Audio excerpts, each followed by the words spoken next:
How many of you have ever been disappointed with something? So here's what I want to have you consider. I want you to think about a time when you were disappointed in something, somebody, a result, whatever it happens to be. Are you ready? So if you think about that and you think about the root of what the disappointment came from, were you expecting a different result? Oh, okay. You're expecting a different result, weren't you? Right? Which means that you had an expectation of something going some way and it didn't happen. That be fair? Yeah. Okay. Let me give you an example. Janie asks me, this was back in September. Okay. She said, "Hey, will you get the box with the Halloween decorations down?" It's like, "Yeah, I'll get that, honey." She's like, "Okay, great, thanks." Okay. About a week or so goes by. What happens? Anybody want to guess? "Hey, honey, will you get that box and remember to get that box down with the Halloween decorations?" "Yeah, I'll get right to that." A week later, anybody want to guess? "Hey, honey, I really need that box with the Halloween decorations since Halloween's now only a week away." Oh, okay. So think about that conversation. There was an expectation in her ask, wasn't there? Okay. What was missing in the ask? An agreement with a specific time and date, wasn't it? How many of you have expected something to happen and it didn't based on your expectation, but was always missing an agreement? So think about it. If you've got a deal going on, if you've got something that you expected your spouse to do the dishes, or you expected your kids to take out the trash, or whatever it happens to be, the frustration stemmed from an expectation, not an agreement. Because if you'd had an agreement, do you think that there was a better possibility of it getting completed when it was an actual agreement? Again, let's think about this expectation. If she had said, "Hey, I need you to get that box down," and I said, "Okay, honey, I'll get that box down." She said, "When do you think you can get it down?" Well, if I said, "I'll get to it sometime this week," is that an agreement? No, that's a wishy-washy agreement is what that is, right? So about the third time that she asked, and I said, "Honey, I will get that down by noon today." Is that an agreement? It is, isn't it? Here's the other piece of what that does. If you change from having expectations to making agreements, there are some things that are going to happen in your life. One, you're going to stop saying yes to a lot of things. How many of you like to say yes when somebody asks you to do something? Go ahead, raise your hand. Besides me. Yeah. Okay. How many of you have said yes so many times that your calendar comes and goes and you've missed about half of them?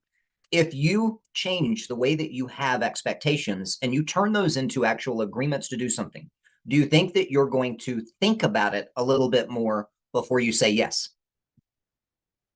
Right? So, sure, think about yours with the agent.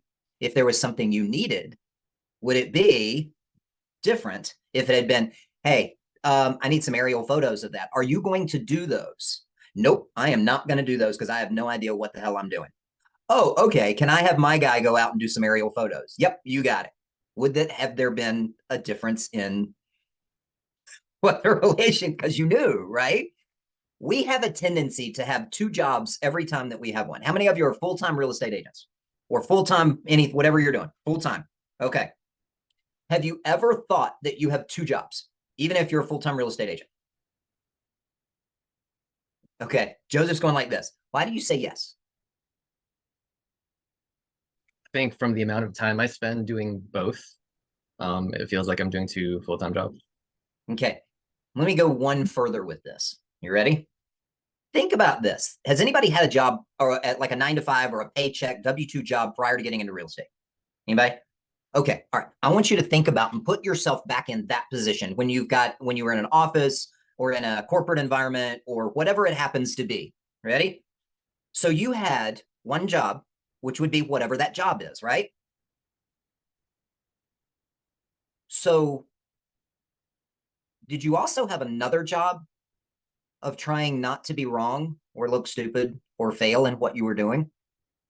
And you concentrated and said, oh my gosh, I'm not necessarily sure how to do that, but I'm not going to say anything.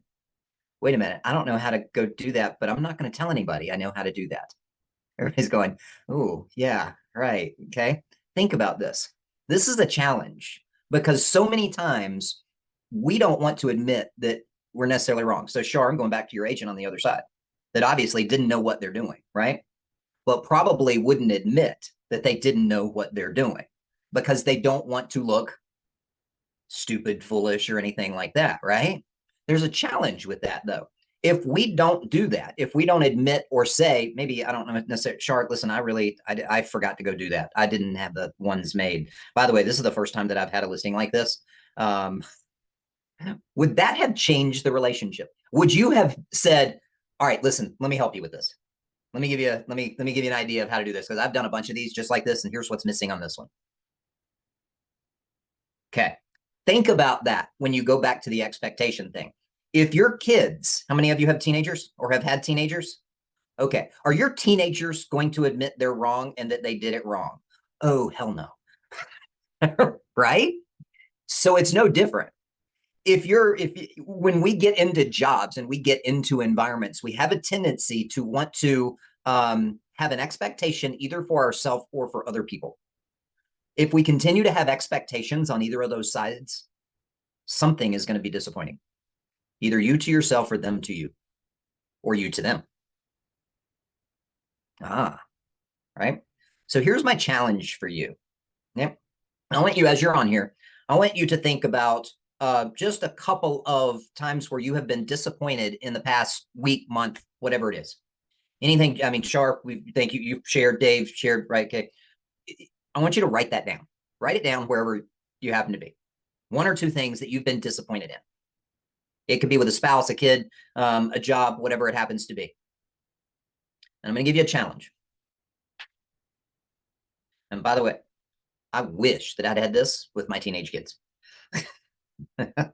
I wish. They're 22 and 19. So yeah. Hey, 19, that's still a teenager. I'll see him next week too. So I can do this one. Fine.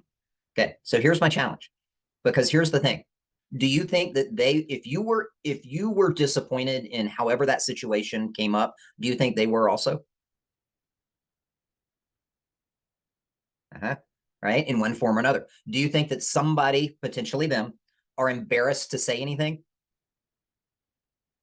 Okay, so here's your challenge. I want you to go and have a conversation. Say, listen, I was disappointed in this and there was a reason. I figured it out. It's because we actually didn't have an agreement. So the disappointment is probably on both sides. I want to move forward with an agreement to actually get this done instead of just me expecting you to get it done or you expecting me to get it done. Okay. If this is, see, we have an agreement in our house that if somebody cooks, the other person washes dishes. Anybody have that, right? Oh, look, see, okay. This is an actual agreement. It is a spoken agreement. If you cook, I do dishes. If I cook, you do dishes, right? So it's one of those things. See how many things that you can turn from a disappointment into an agreement. And here's the other piece. Before you say yes to anything for the rest of the week, have an agreement on when it will happen. This could be something as simple as Dave, you were talking about doing something earlier with note cards. Yeah, yes, news, note cards followed up by phone calls, followed up by newsletters, right? So if you and I are having a coaching conversation, most of the time people are going to go, oh, that's fantastic. That's awesome. When are you going to do it? Right? And you're just going to say, I'm going to get that done sometime next week or the week after.